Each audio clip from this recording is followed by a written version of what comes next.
네, 나이가 들어서 외로운 노인들을 불러 모아서 감원 이설로 유혹을 한 뒤 제품의 효능을 뻥튀기 해서 비싼 값에 파는 사람들, 이른바 노인들을 상대로 한 떴다방이죠. 네, 그런데 이들을 잡아내는 일에도 바로 이 노인들이 당했지만 이 노인들이 큰 역할을 하고 있다고 합니다.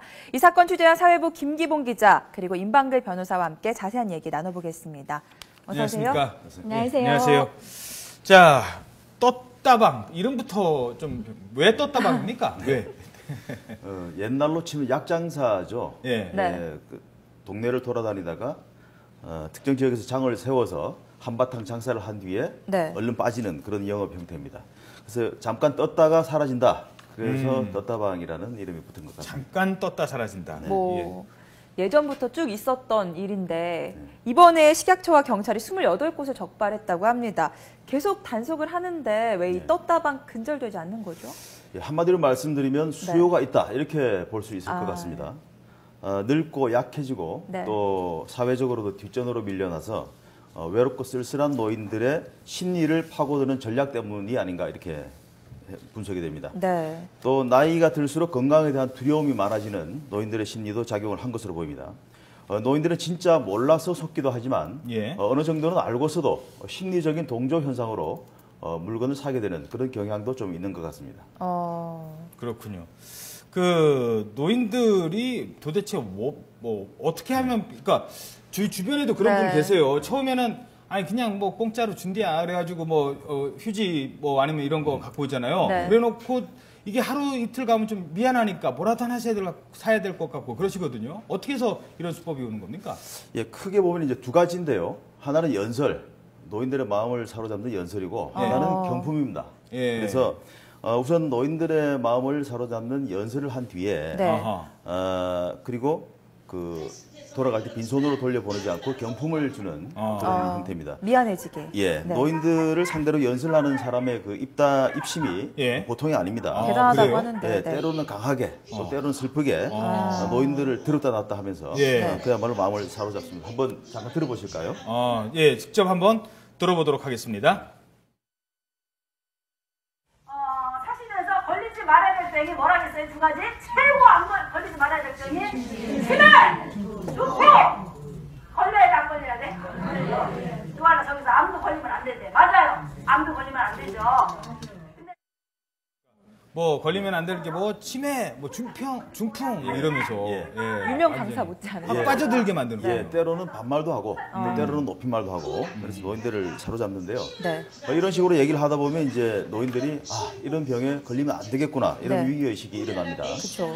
그리고 여기에다가 이제 좀 더 직접적으로 노인들의 약한 부분을 건드리기도 하는데요. 네.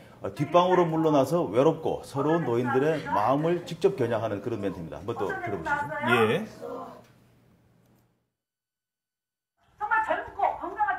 자식들이 그렇게 너무 잘했습니다. 근데 일주일 동안 똥도 안 쌌어. 그냥 누워있는데도 며느리가 있잖아요. 제발 우리 시어머니 어떻게 됐으면 좋겠다라는 이런 눈빛을 보내는 이런 정말 자존심 상하는 이런 눈빛을 받지 말는 얘기입니다. 찌르는군요, 그냥. 네. 이 정도 되면 이제 대부분의 노인들이 이제 어떻게 내 마음을 이렇게 잘하나, 속 시원하게 얘기해주나.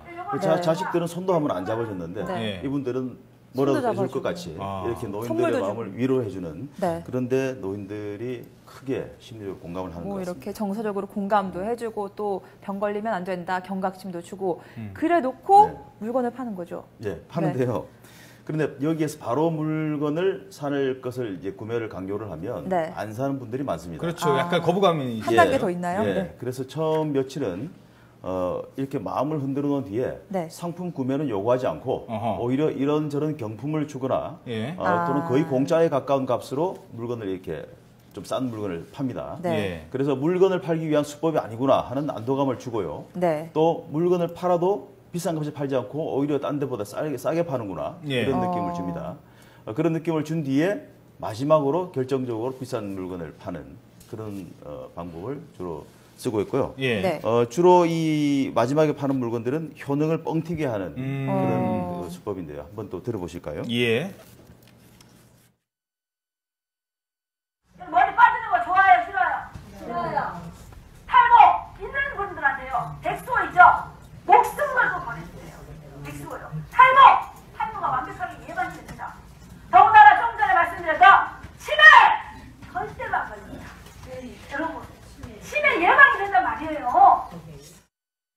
그러니까 뭐 탈모 뭐 하시고 치매 절대 아닙니다. 뭐 이런 식으로 얘기를 하니까.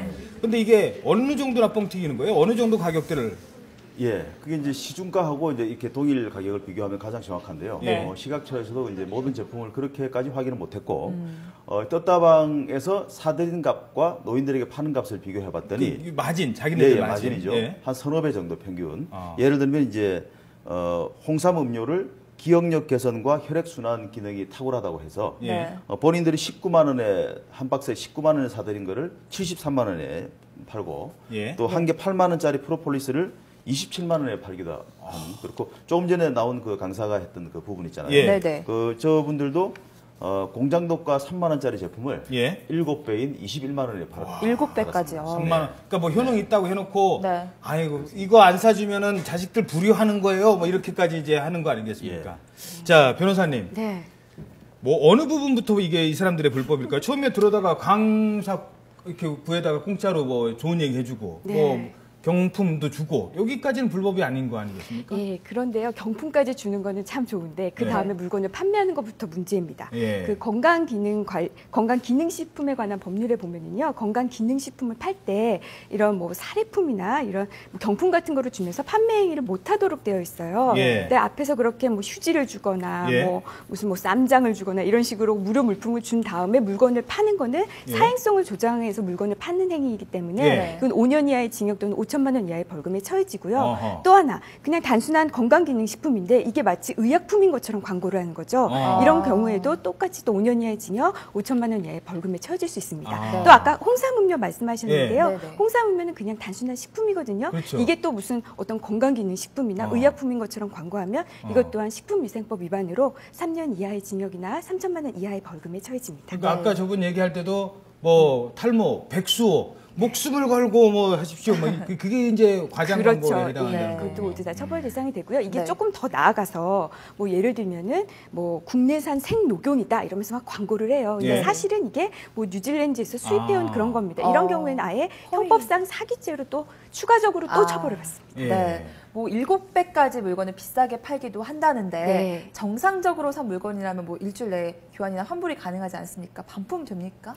이게 이제 떴다방의 경우에는 그 얼마 전에 이제 이게 좀 규정이 바뀌었는데요. 떴다방의 그 사람들이 그 떴다방 영업소를 아마 임차를 할 거예요. 임차를 해서 거기서 영업을 할 텐데 그 임차 기간이 3개월이 안 된다면은 이거를 그 방문 판매한 것과 똑같이 봅니다. 근데 우리 방문 판매법에 의하면은 설사 이 물건에 아무 하자가 없어도 그냥 내 기분에 그냥 단순 변심으로 14일 이내에 반품을 할 수가 있어요. 그러니까 그 점을 좀 확인하시면 좋고 만약에 설사 그게 뭐 그 3개월 이상이 넘어가는 그런 임차 기간이 갖고 있는 영업소라고 할지라도 아까 말씀드린 대로 이게 좀 뭔가 사기성으로 팔았다 하면은 이거는 민법상 사기로 계약을 취소해서 환불 받으실 수 있습니다. 그런데 자 할머니 한 분이 이제 가서 처음에 이제 뭐 휴지 준다고 그래서 아니면 뭐 무슨 뭐 조그마한 거 뭐 하나 준다고 그래서 후라이팬 준다고 그래서 이제 갔어요. 그래서 받아왔어. 그런데 나중에 이게 이제 뭐 한 60만 원짜리, 70만 원짜리 이게 탈모에 좋대. 그러면서 사오셨는데 야 이거를 내가 샀다고 우리 아들한테 얘기했다가 나중에 이거 며느리한테 이거 혼나는 건 어떡하지? 우리 할아버지 대노하실 텐데 이거 어떡하지? 말도 못 하시고요. 그게 나중에는 실제로 그런 것 때문에 2차 피해. 자살까지 하신 분도 계셨어요. 그래서 심각하다는 겁니다.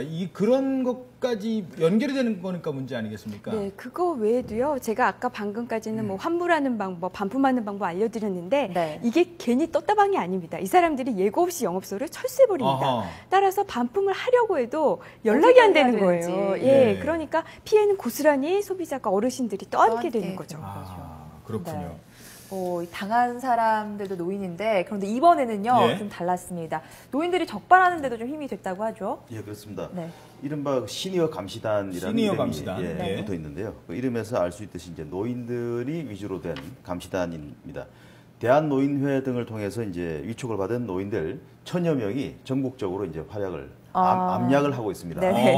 국가정보원 직원 못지않게 국가정보원 뭐 좀 그렇지만 인터뷰할 때도 본인의 신분을 철저히 가리면서 노출되면 안 되는군요, 이분들. 그래서 60, 70대 노인들도 많지만 50대 장년 정도에 들어있습니다. 그래서 이분들의 활동이 없으면 사실 단속이 어려운데요. 떴다방 직원들이 그 기술이 발달해서 단속을 할 것 같은 느낌이 드는 사람이거나 또는 물건을 살 것 같지 않은 젊은이들은 입구에서 차단을 시킵니다. 아니, 못 들어오게 하는군요. 못 들어옵니다. 예, 그래서 이분들이 들어가지 않으면 단속반들이 뭐 완장차고 가거나 무슨 장구를 들고 가거나 그러면 아예 접근이 안 되는 그런 상황이기 때문에 그렇죠. 이분들 역할이 크고요. 일종의 첩보원 역할을 이제 내부에 들어가서 해야 되기 때문에 신변의 위험도 있고 그래서 이분들이 고생을 많이 합니다. 그래서 이분들의 말씀을 한번 들어봤거든요. 보시죠. 그러니까 이제 맨 뒤쪽에 이렇게 앉아가지고 아닌 척하면서 핸드폰에다가 녹취를 했어요. 그러니까 이제 한 분은 저랑 이렇게 혼자 다니면은 저기 하니까 둘이 같이 다니거든요. 그러니까 한 분은 아예 화장실에서 핸드폰에 녹취를 딱 녹음을 켜고 들어가고 저는 그렇군요. 앞으로도 활동을 하셔야 되니까 뒷모습. 뒷모습만. 그러니까 저분들이 같이 이제 노인인 척하고 들어가셔서 근데 이제 또 이게 방송에 나가고 또 그러다 보면 자, 핸드폰 다 끄세요. 뭐 이렇게 하고 시작할 것도 같고요. 핸드폰 끄세요라고 시작하는 데는 거기는 이제 나오시면 되죠. 거기 그렇게 나오는 데는 여기는 사기를 작정한 곳이라고 생각하시면 될 것 같아요. 그렇군요. 그리고 또 하나가 이거에 대한 좀 처벌 규정도 좀 강화하고 이런 분들은요. 원래 심신박약 뭐 이런 분들 상대로 하는 분들은 더 가중 처벌을 하지만 노인분들은 또 그렇게까지 판정하기는 좀 어렵고 그러니까 법적으로는 아주 교묘하게 빠져나가는 것 같은데 더 좀 가중 처벌해야 되지 않나요? 사실 굉장히 그 노인들을 상대로 굉장히 약간 좀 파렴치한 범죄잖아요. 재질이 굉장히 안 좋은데 제가 이제 관련 사례들을 쭉 살펴보니까 대부분이 이 판매하는 사람들이 대부분 집행유예나 벌금형에 그치더라고요. 그렇다 보니까 이득은 막대한 데에 비해서 처벌이 좀 약하다 보니까 그래서 지금 범죄가 좀 끊이지 않고 있는 건 아닌가 하는 생각도 들어요. 좀 처벌을 좀 강화해야 될 필요가 있다고 생각합니다. 알겠습니다. 자, 지금 이번 사건 취재하면서 어땠습니까? 우리 노인분들, 우리 부모님 세대시고 또 어르신들인데 그분들에게 좀 주의를 해야 될 사항이 있다면 어떤 게 있을까요? 일단 이제 이런 보도나 뉴스를 통해서 이제 이유 없이 불러서 싼 값의 물건을 경품을 나눠준다거나 또는 어떤 연설을 한다거나 그런 데는 대부분 떴다방이라는 사실을 미리 아시고요. 좀 조심을 하실 필요는 있는데 제가 볼 때는 그것보다 더 근본적으로 노인들이 외로움을 타지 않도록 가족들이 평소에 관심을 가지고 노인들이 정말 심리적으로 뒷전으로 밀려나 있는 그런 어떤 심리적인 위축감을 갖지 않도록 평소에 좀 더 따뜻하게 노인들을 돌보는 게 훨씬 중요한 근본적인 치유가 아닌가.